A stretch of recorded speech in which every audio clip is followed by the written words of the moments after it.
ಅಯೋಧ್ಯೆಯಲ್ಲಿ ಶ್ರೀರಾಮಲಲ್ಲ ಪ್ರಾಣ ಪ್ರತಿಷ್ಠಾಪನೆಗೆ ಕ್ಷಣಗಣನೆ ಆರಂಭ ಆಗಿದೆ. ಅಯೋಧ್ಯೆಗೆ ಸಾಧು ಸಂತರು ಬಂದು ನೆರಿತಾ ಇದ್ದಾರೆ.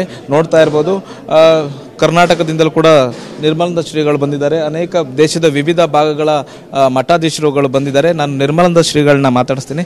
ಗುರುಗಳೇ, ಈಗ ಏರ್ಪೋರ್ಟ್ನಿಂದ ಅಯೋಧ್ಯೆಗೆ ನಗರಕ್ಕೆ ಎಂಟ್ರಿ ಆಗಿದ್ದೀರಿ. ಹೇಗಿದೆ ಅಂತ ಅನ್ನಿಸ್ತಾ ಇದೆ? ಅಯೋಧ್ಯೆ ಹಿಂದೆ ಬಂದದಕ್ಕೂ ಅಯೋಧ್ಯೆಗೂ ಈಗ ಬರ್ತಾ ಇರೋ ಅಯೋಧ್ಯೆಗೂ ಹೇಗೆ ಅನ್ನಿಸ್ತಾ ಇದೆ ಗುರುಗಳೇ ಅಯೋಧ್ಯೆ? ಆಜಿಗೆ ಜಾಂತರ ವ್ಯತ್ಯಾಸ ಇದೆ. ನಮ್ಮ ಪೂಜ್ಯ ಗುರುಗಳಿದ್ದ ಕಾಲದಲ್ಲೂ ಕೂಡ ಭಾಳ ಬಾರಿ ಬಂದಿದ್ವಿ. ಆವಾಗೂ ಈಗೂ ತುಂಬ ವ್ಯತ್ಯಾಸ ಇದೆ. ಅದಕ್ಕಿಂತ ಮುಖ್ಯವಾಗಿ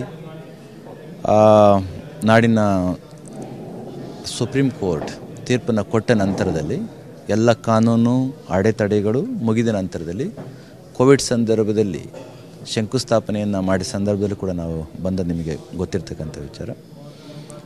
ಕೇವಲ ಕೆಲವೇ ವರ್ಷಗಳಲ್ಲಿ ದೇವಸ್ಥಾನದ ಕಾರ್ಯವನ್ನು ಪೂರ್ಣ ಮಾಡಿ ನಾಳೆ ಲೋಕಾರ್ಪಣೆ ಆಗ್ತಾ ಇರ್ತಕ್ಕಂಥದ್ದು ತುಂಬ ತುಂಬ ಸಂತೋಷವಾಗಿದೆ.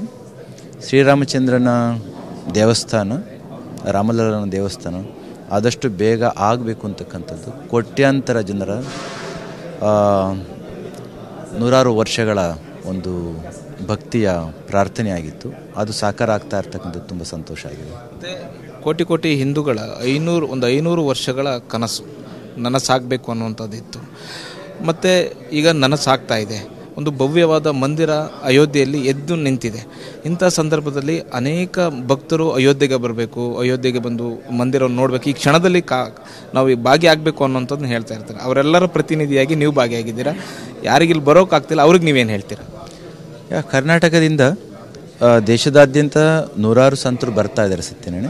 ಆದರೆ ಕರ್ನಾಟಕದಿಂದನೂ ಕೂಡ ಲೋಕಾರ್ಪಣೆ ಕಾರ್ಯಕ್ರಮಕ್ಕೆ ಕೋವಿಡ್ ಇದ್ದ ಸಂದರ್ಭದಲ್ಲಿ ಸಾಕಷ್ಟು ರಿಸ್ಟ್ರಿಕ್ಷನ್ ಇದ್ದದ್ರಿಂದ ಎಲ್ಲರೂ ಕೂಡ ಬರಲಿಕ್ಕಾಗಿಲ್ಲ. ಸಾಕಷ್ಟು ಜನ ಸಂತರು ಬರಬೇಕಾಗಿತ್ತು, ಪ್ರಮುಖ ಸಂತರು ಬರಲಿಕ್ಕಾಗಿರಲಿಲ್ಲ.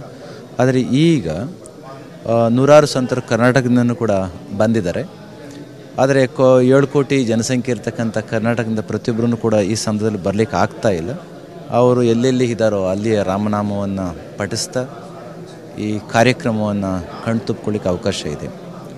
ಆದರೆ ಬದಲಾಗಿರ್ತಕ್ಕಂಥ ಆಧುನಿಕ ಕಾಲ ದಿನಮಾನದಲ್ಲಿ ಡಿಜಿಟಲ್ ವ್ಯವಸ್ಥೆ ಇರೋದರಿಂದ, ತಂತ್ರಜ್ಞಾನದ ವ್ಯವಸ್ಥೆ ಇರೋದರಿಂದ ಇಷ್ಟೇ ಚೆನ್ನಾಗಿ ಅವರಿರ್ತಕ್ಕಂಥ ಜಾಗದ ಕಡೆ ನೋಡಲಿಕ್ಕೆ ಅವಕಾಶ ಇರೋದರಿಂದ ಅಲ್ಲಿಂದನೇ ಭಕ್ತಿಯಿಂದ ಶ್ರೀರಾಮಚಂದ್ರ ಮೂರ್ತಿಯ ದೇವಸ್ಥಾನದ ಲೋಕಾರ್ಪಣೆ ಕಾರ್ಯಕ್ರಮವನ್ನು ದರ್ಶನವನ್ನು ಮಾಡಲಿ, ಸಂತೋಷ ಪಡಲಿ.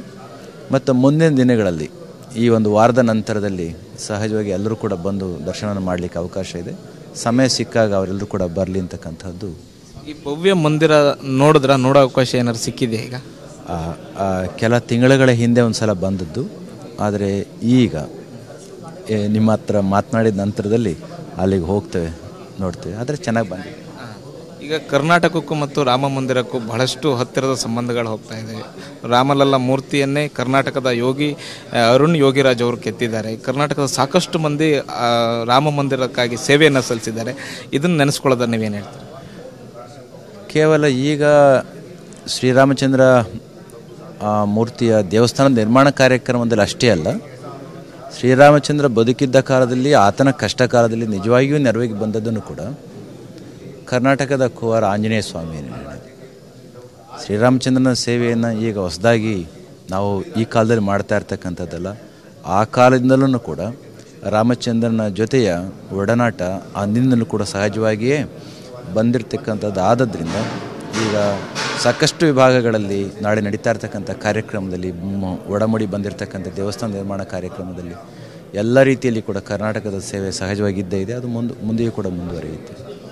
ಕರ್ನಾಟಕದಲ್ಲಿ ಮಠದ ವಿವಿಧ ಶಾಖೆಗಳಲ್ಲಿ ಏನಾದರೂ ವಿಶೇಷ ಪೂಜೆಗಳು ಅಥವಾ ಏನಾದರೂ ಕಾರ್ಯಕ್ರಮಗಳು ಹಮ್ಮಿಕೊಳ್ಳೋಕ್ಕಿದೆಯಾ ನಾಳೆ? ಮಠದಲ್ಲಿ ಎಲ್ಲ ಶಾಖೆಗಳಲ್ಲಿ ಕೂಡ ವಿಶೇಷವಾಗಿರ್ತಕ್ಕಂಥ ಶ್ರೀರಾಮಚಂದ್ರ ಕೇಂದ್ರಿತ ಕಾರ್ಯಕ್ರಮಗಳು ನಡೀತಾ ಇದ್ದಾವೆ. ಅದೇ ರೀತಿಯಲ್ಲಿ ಬೇರೆ ಬೇರೆ ಮಠಗಳಲ್ಲಿ, ಸಂಪ್ರದಾಯ ಮಠಗಳಲ್ಲಿ ಕೂಡ ನಡೀತಾ ಇದ್ದಾವೆ. ಸಮಸ್ತ 7 ಕೋಟಿ ನಮ್ಮ ಕರ್ನಾಟಕದ ಕನ್ನಡ ನಾಡಿನ ಜನತೆ ಇದರಲ್ಲಿ ಭಾಗಿಗಳಾಗ್ತಾ ಇದ್ದಾರೆ. ಎಲ್ಲೆಲ್ಲಿದ್ದರೋ ಅಲ್ಲಿಯೇ ರಾಮನಾಮ, ತಾರಕನಾಮವನ್ನು ಉಚ್ಚರಿಸ್ತಾ ಇದ್ದಾರೆ. ಈಗಾಗಲೇ ವಾರಣಾಸಿಯಲ್ಲಿ ಮಠ ಇದೆ, ಚುಂಚನಗಿರಿಯ ಮಠ ಇದೆ. ಶ್ರೀರಾಮಚಂದ್ರ 14 ವರ್ಷಗಳ ವನವಾಸದಲ್ಲಿ 12 ವರ್ಷ ವನವಾಸವನ್ನು ಚಿತ್ರಕೂಟ ಒಂದರಲ್ಲೇ ಕಳೆದದ್ದು. ಪೂಜ್ಯಗಳು ಇದ್ದ ಕಾಲದಲ್ಲಿಯೇ ರಾಮ ವನವಾಸ ಮಾಡಿದ ಜಾಗದಲ್ಲಿ ಚುಂಚನಗಿರಿ ಶಾಖೆ ಇರಬೇಕು ನಮ್ಮ ಭಕ್ತರು ಹೋದರೆ ಅಂತೇಳಿ ಅಲ್ಲಿ ಒಂದು ಶಾಖೆ ಇದೆ, ನಿಮಗೆ ಗೊತ್ತು. ಅದರ ಉದ್ಘಾಟನೆಗೆ ನೀವು ಕೂಡ ಬಂದಿದ್ರಿ. ನೈಮಿಷಾರಣ್ಯ ಸೀತಾದೇವಿ ದೇಹವನ್ನು ಬಿಟ್ಟ ಜಾಗ, ಅದರ ಉದ್ಘಾಟನೆ ಸಂದರ್ಭದಲ್ಲೂ ಕೂಡ ತಾವೆಲ್ಲರೂ ಕೂಡ ಬಂದಿದ್ರಿ. ಅಲ್ಲಿ ಕೂಡ ಶಾಖೆ ಇದೆ. ಇನ್ನು ಶ್ರೀರಾಮಚಂದ್ರ ಮೂರ್ತಿ ಹುಟ್ಟಿದ ಜಾಗ ಅಯೋಧ್ಯೆ, ಆಳಿದ ಜಾಗ ಅಯೋಧ್ಯೆ, ಸಮಸ್ತ ಅಖಂಡ ಭಾರತದ ಒಂಥರ ಕ್ಯಾಪಿಟಲ್ ಸಿಟಿ ಅಯೋಧ್ಯೆ ಇದ್ದದ್ದು. ಇಲ್ಲಿ ಕೂಡ ಒಂದು ಶಾಖೆಯನ್ನು ಪ್ರಾರಂಭ ಮಾಡಬೇಕು ಅಂತಕ್ಕಂಥದ್ದು ಪೂಜ್ಯ ಗುರುಗಳ ಸಂಕಲ್ಪ ಆಗಿತ್ತು.